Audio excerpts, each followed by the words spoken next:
Everyone, तो unit 1 some basic concept of chemistry का आज हम प्रॉब्लम नंबर 1.3 और 1.4 को सोल्व करेंगे।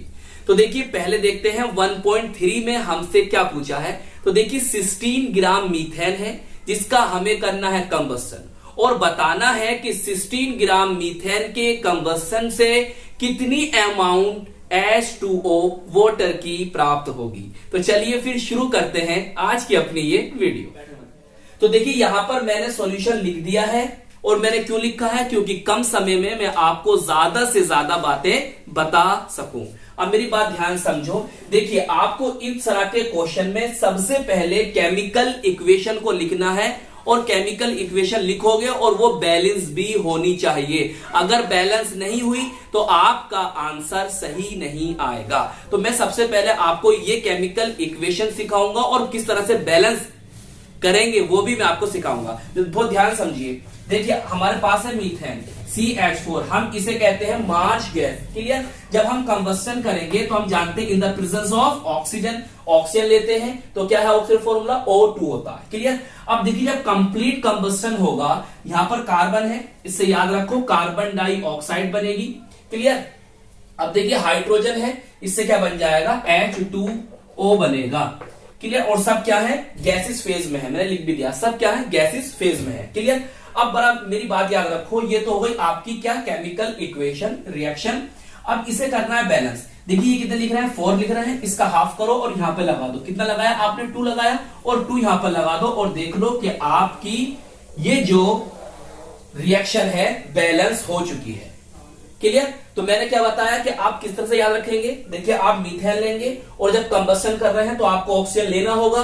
कार्बन से याद रखो कार्बन डाइऑक्साइड बनेगी और हाइड्रोजन से याद रखो क्या बनेगा H2O बनेगा। और बैलेंस के लिए मैंने आपको क्या बताया कि यहां पर कितने हैं 4 है, इसका हाफ कर दो, यहां पर 2 लगा दो और 2 यहां पर लगा दो और देख लो आपकी जो ये रिएक्शन है बैलेंस हो चुकी है। बताइए बात समझ में आ गई। पहला काम हमारा था क्या, रिएक्शन को लिखना, उसे बैलेंस करना, हमने कर लिया। अब चलते हैं आगे। अब आप देखिए भाई आपके पास यहां कितने लिख रहे हैं 1 है, ये कितना है 2 है और ये कितना है आपका 2 है और ये क्या है 1 है। ये आपका क्या होता है स्टोइकियोमेट्री कोफिशिएंट बोलते हैं, या कह दो भैया 1 मोल।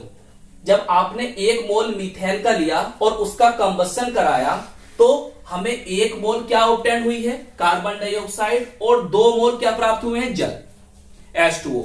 तो इस क्वेश्चन में हमसे क्या हमसे वाटर की मात्रा H2O की अमाउंट पूछी है और कितनी मात्रा दी है, कितनी अमाउंट दी है मीथेन की 16 ग्राम। अब जरा आप ध्यान करो कि भाई CH4 का अगर हम मोलर मास निकालें तो कितना आएगा 16 ग्राम आएगा। कैसे वो भी समझो। देखिए कार्बन में कितना होता है 12 होता है और हाइड्रोजन को होता है 1, तो 1 into 4 करोगे तो बताइए कितना आ जाएगा 16 आ जाएगा।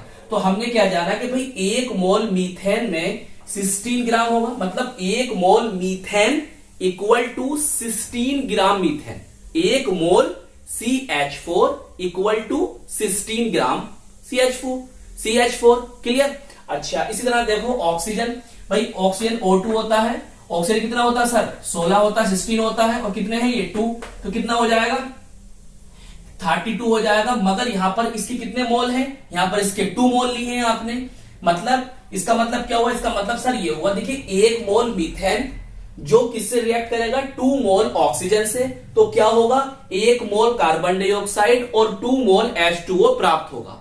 क्लियर। अब देखिए इसका मोलर मास कैसे निकालोगे भाई, यहां तो कितना आ गया 32 आ गया, लेकिन 2 इधर रखा है तो 2 से क्या कर दोगा मल्टीप्लाई, तो कितना हो जाएगा यहां पर 64। बताइए ये भी आपसे समझ में आ गया 64 आ गया। अब देखिए कार्बन डाइऑक्साइड का निकालते हैं, इसे यहां पर कर लेते हैं। देखिए कार्बन डाइऑक्साइड में कार्बन कितना होता है सर 12 होता है और ऑक्सीजन कितना होता है 16 into 2, तो कितना हो जाएगा 32, तो ये कितना हो गया 44, तो 44 ग्राम।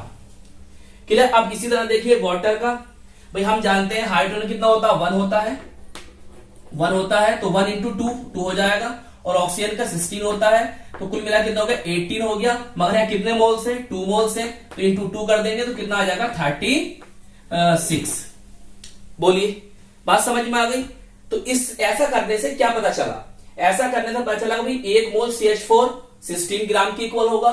2 मोल O2 जो ऑक्सीजन है वो 64 ग्राम के इक्वल होगी, और 1 मोल कार्बन डाइऑक्साइड किसके 44 ग्राम के इक्वल होगा, और 2 मोल H2O किसके इक्वल होगा 36 ग्राम के। और आपका क्वेश्चन कंप्लीट और आपको आंसर भी मिल चुका है। वो कैसे, देखिए आपको उसने मीथेन की कितने दिए थे 16 ग्राम दिए थे, मतलब आपको मीथेन का 1 मोल दिया था। अगर मैं आपसे ये क्वेश्चन पूछ लूं कि भाई 1 मोल मीथेन से वाटर के कितनी अमाउंट प्राप्त होगी, तो जब भी तो आंसर यही आना 36 ग्राम।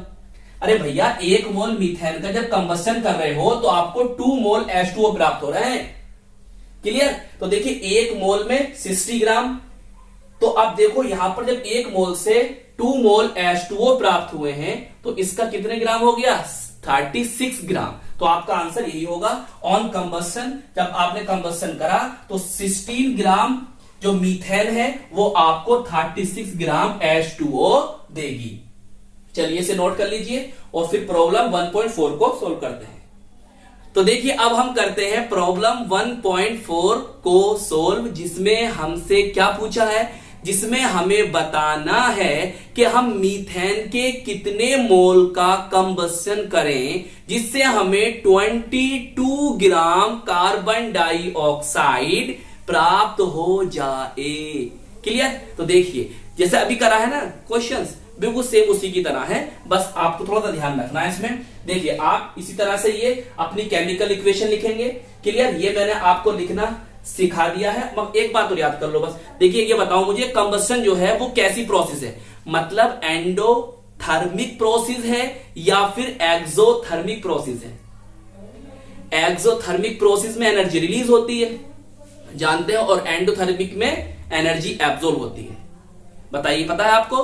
तो चलिए मैं बताता हूं, याद रखो कंबस्टन जो है वो एक एक्सोथर्मिक प्रोसेस है। क्लियर। अब आइए ध्यान से देखिए, मैं इसे इस तरह से लिखूं कि 1 मोल, क्लियर, यहां ई भी लिखा हुआ मिल सकता है, कभी कभी ऐसा लिखा मिल सकता है, इससे टेंशन मत लेना। 1 मोल CH4 गिव्स, आपको जो 1 मोल CH4 है वो क्या देगा, आपको क्या देगा बोलो 44 ग्राम कार्बन डाइऑक्साइड। बात सही है, समझाई थी मैंने। अब इसी तरह से अब मेरी बात ध्यान समझो कि देखिए जब 1 मोल CH4 आपको 44 ग्राम क्या दे रहा है, क्या दे रहा है, कार्बन डाइऑक्साइड दे रहा है। अब वो पूछ लिया है कि भाई आपको 22 ग्राम कार्बन डाइऑक्साइड ऑब्टेन करनी है, तो मीथेन के कितने मोल लगेंगे, अरे आधे मोल लगेंगे। वो सिंपल है भाई, देखो 1 मोल से जब 44 ग्राम हो गया है, इसका आधा, इसका हाफ कितना होता है, अरे यही तो होता है 22। तो बस इस मोल का क्या कर दो, हाफ मोल 0.5 कर दो, या लिख दो भैया 1/2। तो 1/2 क्या आएगा 0.5 ही तो आएगा। तो 0.5 मोल मतलब half mole CH4 gives 22 gram carbon dioxide. बताइए इस बात समझ में आई। तो ये थी आपकी प्रॉब्लम 1.4। तो 1.3 और 1.4 दोनों हो गए यहां पर सोल्व। क्लियर। तो मैंने क्या बताया आपको, अगर आपको इस तरह के क्वेश्चंस आए तो आपको केमिकल इक्वेशन आनी चाहिए और उसको बैलेंस भी करना आना चाहिए। तो आई होप ये क्वेश्चन आपको अच्छी तरह से समझ में आ गया होगा, और हम मिलेंगे आपको इसकी नेक्स्ट वीडियो में। जय हिंद, जय भारत।